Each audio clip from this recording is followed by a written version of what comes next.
All right, welcome back. Bob Pompeani, Paul Zeise with you tonight at 412-575-2600. That is the number to call. I should also point out the Riverhounds, who won last night, 1-0, move on to the fourth round of the U.S. Open Cup. You see a lot of their games here on Pittsburgh CW. They found out today, though, they have to go to Columbus to play a game there against an MLS team.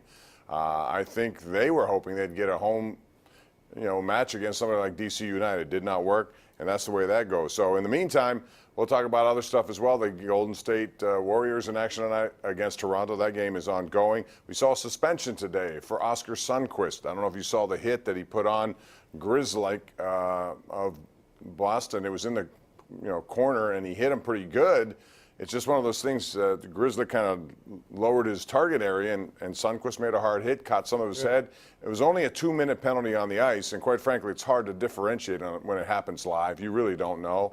Well, the league today stepped in and gave him a 1-game suspension. So now he will miss Game 3. That's a pretty good game last night. It's a pretty good series shaping up to be. Yeah, I mean, and I think the fact that the Blues won last night probably means it's going to go 7, and that's that's what you always want. It's funny though. Do you think a lot of people are really engaged with this series that aren't Boston or St. Louis fans? Probably not, only because that's the way it is with the NHL. I mean, they could, but I mean, they could have had some better matchups. Like last year, they had probably one of the best matchups they could have asked for: Vegas against Washington.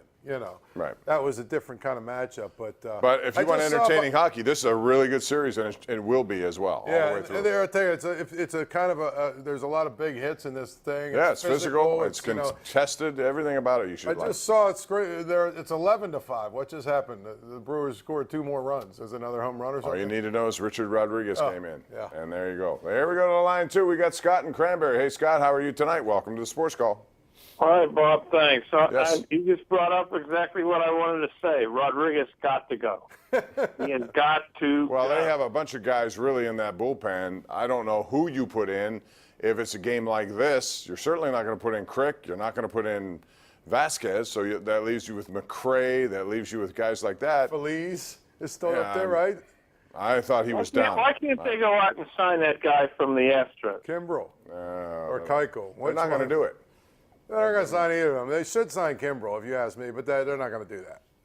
Line 3 we go. Pete in Squirrel Hill. What's up, Pete? How you doing? Hey, Bob. How are you tonight? I'm fine. Thanks Paul. for calling. Hey, Bob. I know it's early, and people keep harping on the same theme and everything since the Archer deal.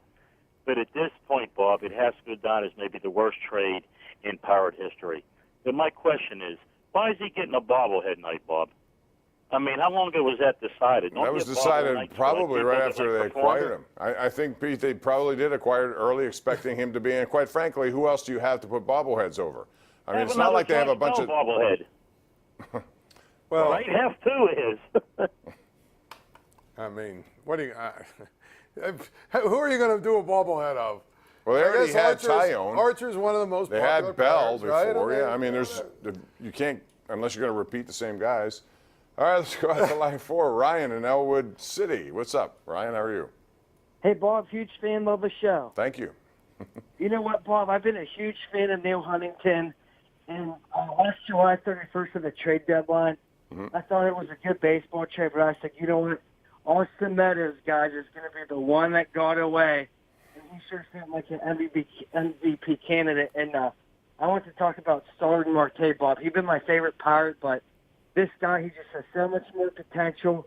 He just, could do a little bit more. And if the Pirates are out of it, do you see Huntington maybe dealing Marte to Cleveland? I think anyone should.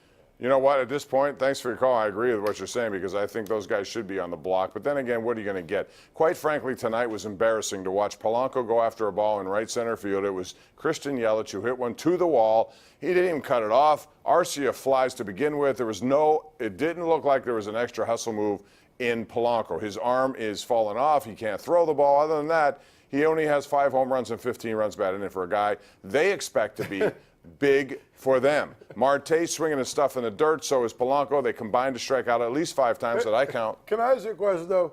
Have we had combined 2 more frustrating guys on the same team in this town as Marte and Polanco?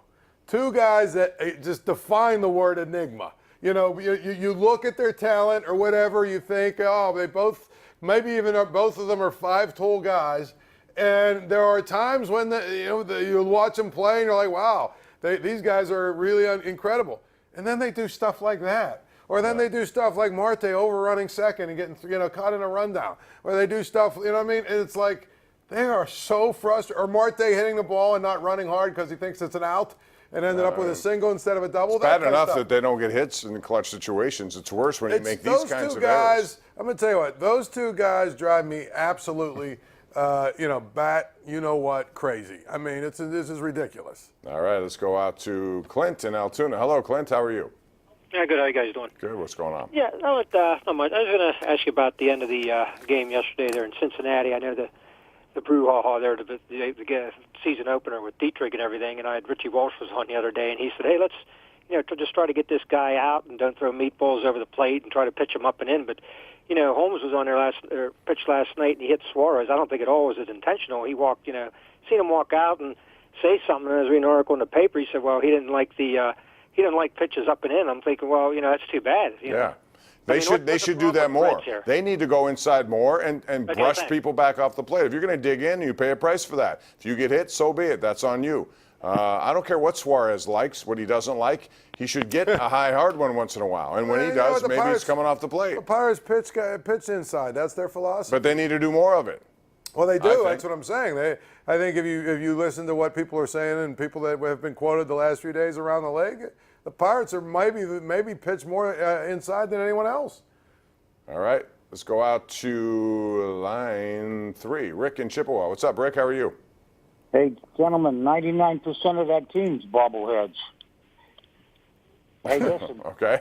What's your thoughts about the netting in baseball? I thought it was going to be extended in the league everywhere. And how far down the lines does it go in PNC Park? Well, it doesn't. It goes to, I think, the third base, I'm not sure. I have to look at that again, but it doesn't go all the way down. And quite frankly, what we saw last night in Houston is a very difficult thing to watch. A little girl gets hit like that, and Albert Almora Jr. was completely emotional. He has 2 kids of his own. He knows what that has to look like and feel like and going through. That's one of those things, Paul, where you're never going to have a complete. You can put netting every which way, but somebody, if you're not paying attention, you could be in the outfield. A line drive home run comes. If you're not watching, I wouldn't mind. Yeah, I wouldn't mind them extending it a little bit more. I know there's a lot of people that say that's going to ruin the experience. How's that ruining? No, it doesn't, because I can't even. When you're down there, you really don't notice it, even when you're next to it. I've sat down there. Yeah, and me too. I mean, to me, I don't even notice the nets there. Yeah, I'm not sure how that. Obviously it's a topic now because we just hope and pray that little girl and their family's doing okay, and we haven't heard any updates on that as well. All right, we're going to take a break. We have Waylon, Marty, Jack, Ben, all coming up. This is the Ireland Contracting Nightly Sports Call right here.